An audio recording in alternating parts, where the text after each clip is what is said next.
গতকালকে আমি একটা ভিডিও করছিলাম, সেই ভিডিওতে আমি বলছিলাম যে আপনারা যারা মালয়েশিয়াতে আসতে ইচ্ছুক ভালো কোম্পানি দেখে আগামীতে মালয়েশিয়াতে আসবেন, যেহেতু মালয়েশিয়ার কলিং ভিসা চালু হচ্ছে এই মাসের লাস্ট সপ্তাহ থেকে। ভালো কোম্পানি দেখে আসবেন। কিছু কিছু কোম্পানি আছে মালয়েশিয়াতে, দেখা গেছে কি তারা 3 থেকে 4 বছর পর্যন্ত ওই কোম্পানিতে ব্যবসা করতেছে, বিভিন্ন দেশ থেকে লোক নিয়ে আসতেছে। এখন 3 থেকে 4 বছর পরে তাদের কোম্পানিতে কোনো কাজ নেই। কাজ না থাকার কারণে অনেক ক্ষেত্রে ওই কোম্পানি কিন্তু বন্ধ হয়ে যায়। এখন আপনি যে বাংলাদেশ থেকে কিংবা বিভিন্ন কান্ট্রি থেকে এখানে আপনি 5 থেকে 6 লক্ষ টাকা খরচ করে আসবেন, সেই খরচের পয়সাটা অনেক ক্ষেত্রে আপনি উঠাইতে পারবেন না। তাহলে আপনাকে আবার কিন্তু কোম্পানি দেশে ফেরত পাঠিয়ে দেবে, ফেরত পাঠিয়ে দিলে আপনি ওই টাকাটা উদ্ধার করতে পারবেন না। তাই ভালো কোম্পানি দেখে আসবেন। আমি কিন্তু এই ধরনের একটা ভিডিও করছিলাম, সেই ভিডিওর নিচে একজন ব্যক্তি একটা কমেন্ট করছে, দেখেন সে বলছে যে রিজিকে যতদিন আছে এতদিন কোম্পানিতে থাকবে, তারপরে চলে যাবে, আপনাকে বলতে হবে না। মানে আমাকে কটাক্ষ করে বলছে যে আমাকে বলতে হবে না। আমি নিশ্চিত এই ব্যক্তি হচ্ছে একজন দালাল। এরা প্রতিনিয়ত আমাকে এসে গালিগালাজ করতো ফেসবুকের ভিতরে। এখন গালিগালাজ করার কোনো সিস্টেম নেই। আমাকে যখন গালিগালাজ করবে সে কিন্তু অটোমেটিকলি 7 দিনের জন্য রিপোর্ট খেয়ে যাবে। কথা কি বুঝতে পারছেন? ফেসবুকে এই ধরনের একটা সিস্টেম আছে, সেই সিস্টেমটা আমি অন করে দিছি।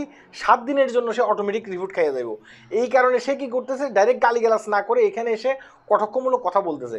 ভাই আপনি আমার কথাগুলো একটু মন দিয়ে শুনবেন, এদের কথা শুনে আপনি বিভ্রান্ত হবেন না।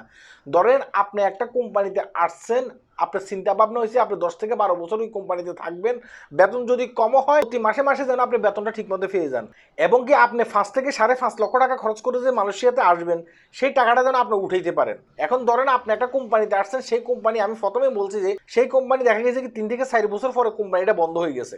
কোম্পানিটা বন্ধ হয়ে যাওয়ার পরে কোম্পানির মালিকেরা বলতেছে আমরা আর শ্রমিক রাখবো না, শ্রমিকদেরকে আমরা দেশে পাঠিয়ে দেবো। এখন যদি আপনাকে দেশে পাঠিয়ে দেয় তখন আপনি কি করবেন? তখন তো আপনার ওই টাকাটাও আপনি উঠাইতে পারেন নাই। এখন বাংলাদেশ সরকার বলবে যে তোমাদেরকে তো আমরা বলতেছি যে নির্ধারিত একটা ফিক্স আছে, সেই ফির মাধ্যমে তোমরা মালয়েশিয়াতে যাইবা। এখন তোমরা তো গেছো কত, তোমরা দেখা গেছে কি 1 লাখ টাকা দিয়ে গেছো। এখন আপনি এয়ারপোর্টে এসে বলছেন যে ঠিক আছে আপনি 1 লাখ টাকা দিয়ে মালয়েশিয়াতে আসছেন, কিন্তু বিতর্কতভাবে আপনি 5.5 লক্ষ টাকা দালালদের হাতে উঠাই দিয়েছেন। কথা কি বুঝতে পারছেন? এখন এইসব দালালেরা এসে আপনাদেরকে ফেসবুক সোশ্যাল মিডিয়ার ভিতরে কিংবা বিভিন্ন জায়গায় বিভ্রান্ত করবে। আপনি যখন মালয়েশিয়াতে আসবেন আপনি চিন্তা ভাবনা করে মালয়েশিয়াতে আসবেন, এবং কি ভালো কোম্পানি দেখে আসবেন। যেসব কোম্পানিগুলো মালয়েশিয়াতে বছরের পর বছর ব্যবসা করে যাচ্ছে, বিশেষ করে চেষ্টা করবেন যে যেসব মার্কেটগুলো আছে মার্কেটগুলোতে আসার জন্য। কারণ এইসব মার্কেটগুলো দেখা গেছে কি অনেক ক্ষেত্রে বন্ধ হয় না। এসব মার্কেটগুলোতে দেখা গেছে কি ফল ফ্রুট থেকে শুরু করে তরি তরকারি থেকে শুরু করে মাংস থেকে শুরু করে সব কিছু কিন্তু বেচা বিক্রি হয়।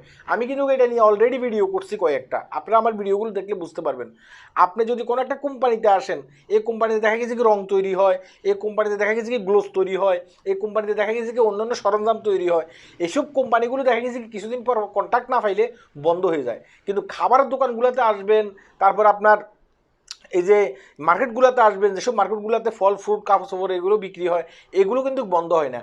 অলরেডি কিন্তু মালয়েশিয়ার সরকার ঘোষণা দিয়েছে যে কিছু কিছু ক্ষেত্রে আপনার লোক জরুরি লাগবে। মালয়েশিয়ান গভর্নমেন্ট এটা নিয়ে আমি ভিডিও করছিলাম, কিছু কিছু ক্ষেত্রে জরুরি লোক লাগবে, 15,000 শ্রমিক অ্যাডভান্স লাগবে।